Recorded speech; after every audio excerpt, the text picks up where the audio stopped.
Why would anyone ever sign up for this? Who fucking knows? We are back. We are back in the zone. It feels like I've been doing this for ages. It feels like a few weeks, which it probably has been, probably because it's been a few weeks. And things have been moving slowly but fast at the same time. So you can probably see behind me, we're plastered. We've got plaster on the walls, girlies, at last.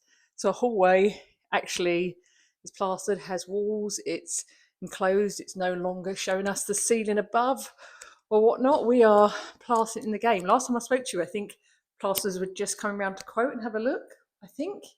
But now it's done. So we had a plaster come in quite quick, did it all in about 2.5 days, which is amazing, considering there's a lot of room to cover and ceilings, everything. So this is our main bedroom, full of crap at the moment because we're in that stage where we're starting to bring things back in to make things better. So there's a lot of tools, a lot of rubbish, a lot of offcuts of wood. I'll explain that in a moment. Things have been arriving. We've got a radiator over there, doors over here. There's just bits and bobs everywhere at the moment. So yeah, in the main bedroom plastered, hallway plastered, spare room. Oh, it's nice and sunny in here today. It's like the end of May. The weather has been sensational for the last month. So it's been like beautifully bright and sunny in these rooms. But yeah, we're plastered in here as well, which you can see. Plaster on the walls, yay! And behind me we've got like the fireplaces and the bed, all like in boxes and under blankets and stuff, just trying to get out of the way of the plasterers, which was a bit of a nightmare. So we were like constantly moving it from one room to the other, so they could do this room while it was empty, then do that room while it was empty. So it's been a logistical task, shall we say, getting trades in and like managing that process. I now know why when you watch Grand Designs and then people are like, I'm going to project manage it myself, and Kevin's like, for fuck's sake, not again. I now know why, because it's a fucking nightmare and you cannot keep hold of every thread. You simply cannot. So something always falls, like slips through the cracks. And then we had a little bit of a debacle with the floor. I don't know how well you can see that. I can't bother to go into it really, but it wasn't very level. The main floor in here, in the bedroom, had been replaced. That was super level. All it did was highlight how like on the wonk the floor in the hallway and the spare room was. So basically we've had to like layer up loads of plywood on like to fill that like wedge, that gap. I'll insert some footage of like how big the gap was and kind of how we achieved it by gradually layering up layers of 6mm plywood that they can then be planed back. So it kind of forms one smooth surface, but underneath it is actually like a slicey little slope. But Neil did that, and oh my god, the maths brain on that man, he has tackled it so well, and it's perfectly smooth and flat now, which is great. And down the hallway, I'll turn this around actually and show you. Down the hallway, he's been trying to do the same. This is like the before it all gets sanded and planed back. But basically, it's a gradual ramp, as you can see. Gradual, taking you up to this, which was the same. This was all like layers and slicey, but he's like planed that and smoothed that off now. So this now is completely flat, which is fantastic. So you won't even notice when you step from one room to the other. There's no like catching, there's no threshold really, no difference in height or anything. And that like feeling of smoothness will continue down here just very gradually, because we're gonna have carpet put on here. So we couldn't have like lumps and bumps and steps and things in the hallway, and we couldn't have a big gap at the threshold here. You love that I'm using my foot and my little croc as a pointy tool. We couldn't have a big gap there because you wouldn't be able to like join the two rooms on with a carpet threshold. So that's the whole point of this. We do, however, have a little step down into the spare room, but it's not that major, and it's best to have it at like the entrance to a room. So that's that situation solved. That was kind of like one of those things that kept you up at night thinking like, how the ever are we going to fucking solve this? How are we ever going to make this right? And Neil worked it out. He did the maths, and like I can't be bothered to explain how deep he went into it, but he went deep and he sorted it, which is fantastic. So now brings me on to what I'm doing today. So as you can see, I'm in my DIY gear once again. It's a Wednesday evening. I've just finished work. And of course, when you're a renovator, you finish your day job and then your second job starts, which is renovating your house. Why would anyone ever sign up for this? Who fucking knows? So I'm about to clock in for shift 2 of the day, but I'm looking forward to this stage because one, I like painting. I like the process of painting. It's really satisfying. I like the precision of it. And I like knowing that I'm adding to the room. And also once you paint, like especially the mist coat, which I'm about to do, once you paint the mist coat, you're only ever doing that once. This is a one-time job, a couple of hours out of my day, and it's done forever. So I'm excited to like cross that milestone with renovation, because it's been so long. We've had no walls, no floors, no nothing to make better. But now we are making better. We are adding goodness to the room. We're not taking away anymore, which is a stunning stage to be at. And obviously once I've done the mist coat, I can then paint our proper paint colour on top, which I'm going to do another video deep diving into, talking all about with you, because I know people really want to know the scheme and everything we're doing. I've given little snippets here and there on my socials, but I haven't really shown you the exact colours and the exact palette and the exact things that I bought for this room. We've actually bought quite a lot for the room in terms of like furniture, lighting, radiators, coving. I've got some coving that's arrived as well to sort out the whole coving debacle, so I'm looking forward to showing you that very, very soon. But anyway, back to what we're doing today. She loves a sidetrack. She loves a little side story. I am going to mist coat this fresh new plaster. I'm going to try and get this room done this evening. Don't think I'm going to be able to get all the rooms done. And mist coating is essentially when you have brand new plaster. So if you're an American viewer, you won't have a fucking clue what you're looking at. But we have British gypsum plaster, which is like a thin layer of plaster you put over the top of plasterboard, or you might call it drywall, I think. And then it's kind of like this porous, smooth material that you needs to soak up moisture to sort of seal itself in. So you either put on it bare plaster paint, or you can water down like just plain white emulsion, like trade emulsion. It's just to give something a base coat for that plaster to soak up. So it doesn't do that when you put your top nice colour on. It doesn't just soak the moisture out of it and then go all like crumbly. So it's just like, you know, when you do your makeup, you put primer on first to stop your foundation and your concealer just going sucking into your pores. It's kind of like that. It's kind of the house equivalent of that. So that is what I'm going to be doing this evening. So let's crack on. I'll show you what I'm using, show you the whole process. I have got a separate video on this already that's very brief if you want to know a bit more about mist coating. So the paint I'm using, I got it from Screwfix. It's the Fortress Trade Bare Plaster paint, and it basically does exactly what you expect. You put it on bare plaster, you just need one coat of this. You don't have to water it down. It's just ready to go. It gives you a lovely white base for you to paint on top of, and also just seals in your plaster, so no worries about like your future paint crumbling off. And then I bought myself a new what do they call it? What is that called? Paint trough? Kettle? Paint kettle? The bigger ones have got a proper name, which I can't remember, because I use, oh, where is she?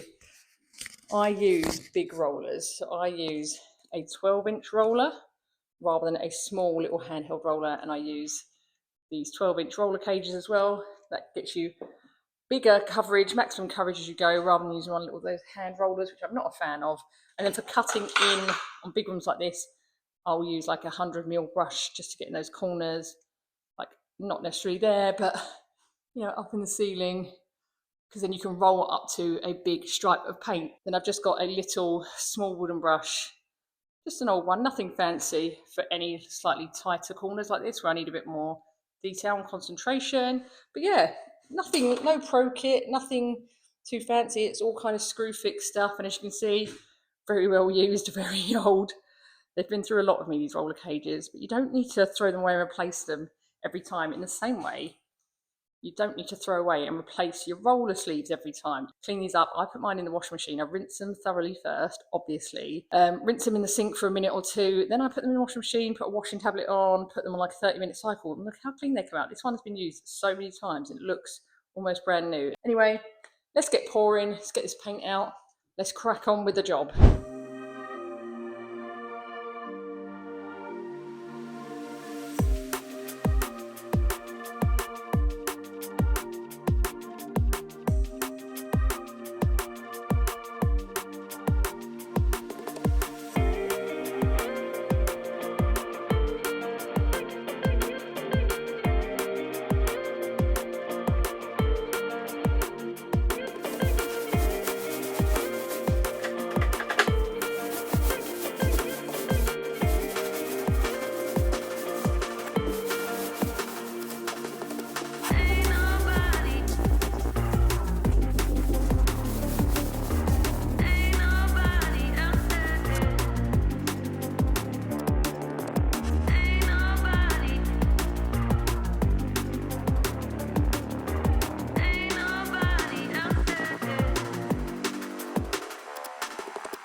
Right, welcome back. I really should start like doing outro videos rather than just doing an intro, doing the DIY and then leaving you hanging. In the previous clips, you would have seen me miscoating our main bedroom, through there.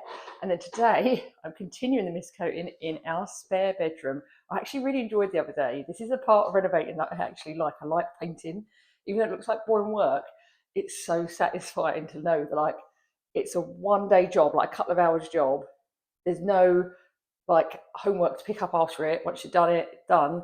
And it's the only time you ever have to do it. You don't have to miscoat twice. You don't have to miscoat over the years again and again. You do it once, it's done. So I really like this phase. And as you can see in this room, we've got a lot of miscoating to do, but not as bad as the other day. That room is much bigger. So I think that room's like 4.5 by 5 meters. No, 3.5 by 5 meters, something like that. It's like the width of the whole house. That is a big room.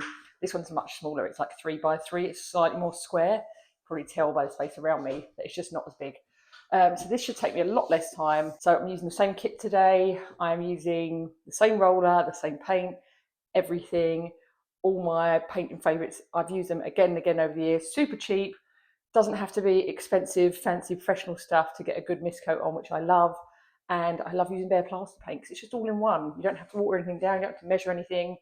Open the lid, pour it out, get it on the walls, done. If you're a beginner DIYer, I really recommend getting bare plaster paint rather than trying to water down emulsion. Not that it's hard to water down emulsion, but just like you then have the certainty that you're using the right thing and it's not going to go wrong. Actually, let me show you how the mist coat next door has dried. So I've moved all the stuff that was in there into here. So it's a bit of a dumping ground today, but you can see it's looking so bright and white in here, which is lovely.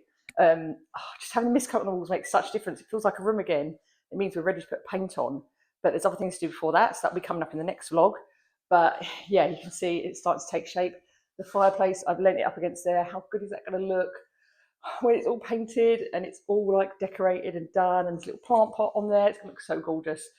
Also, I don't know if I showed you this yet, but I got a lovely delivery from WM Boyle. Shout out WM Boyle, who do amazing like cornicing and coving and ceiling roses and stuff. And they sent me this stunning coving. I don't know what the difference between coving and cornicing actually is. I need to look that up. But this stunning Victorian style coving for in this room, which is lightweight. As you can see, it's like 2 meter length, and I'm just like, woo, she's so light.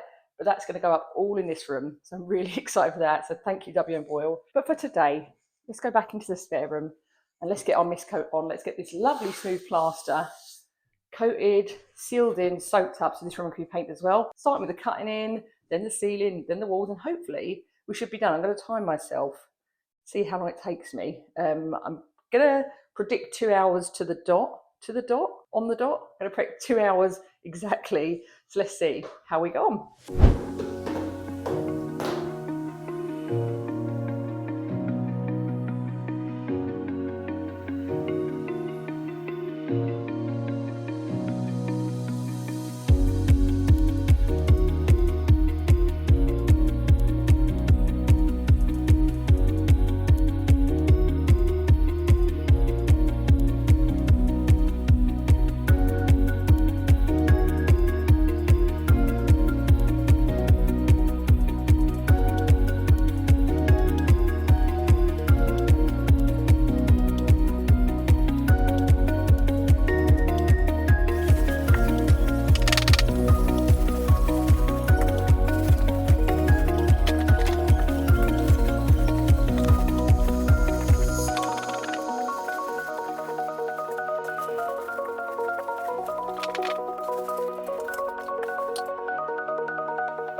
Well, I can't believe this, but I timed it perfectly. It is 2 hours to the minute that I started 2 hours ago. So my like Reno filing cabinet in my head knows exactly how long these things take. Clearly, she's keeping track. So in 2 hours, I've managed to miscoat the whole spare room. And I don't know if you can tell, but my God, I'm sweaty. It's a hot day today. And as you can see, we're done.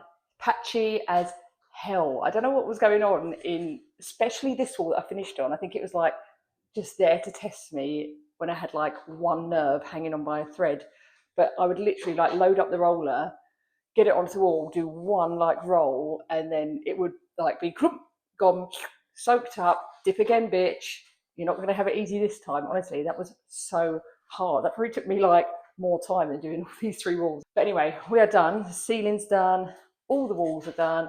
The whole room is done, which is fantastic. So that's another big job ticked off the DIY list, ticked off the reno list. So now, oh, sorry, painting my face. So now we are ready to get stuff going in this room, like ceiling roses, coving, painting.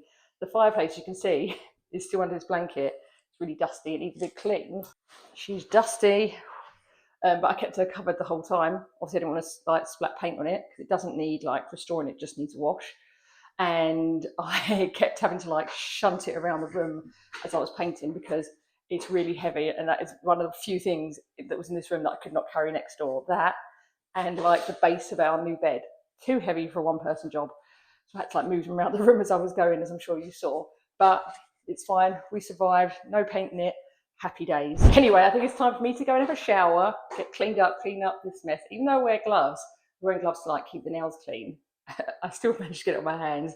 Still managed to get it all up my arms, on my face, in my hair, so I'm gonna have a big wash. So I'm gonna end the vlog there. Thank you for watching the whole building process and the start of the decorating process. There is so much more to come, obviously. If you wanna see what colour these rooms get painted, watch rooms get transformed, watch the detail get added back in, the ceiling roses, the coving, the skirting board, all of that is yet to come.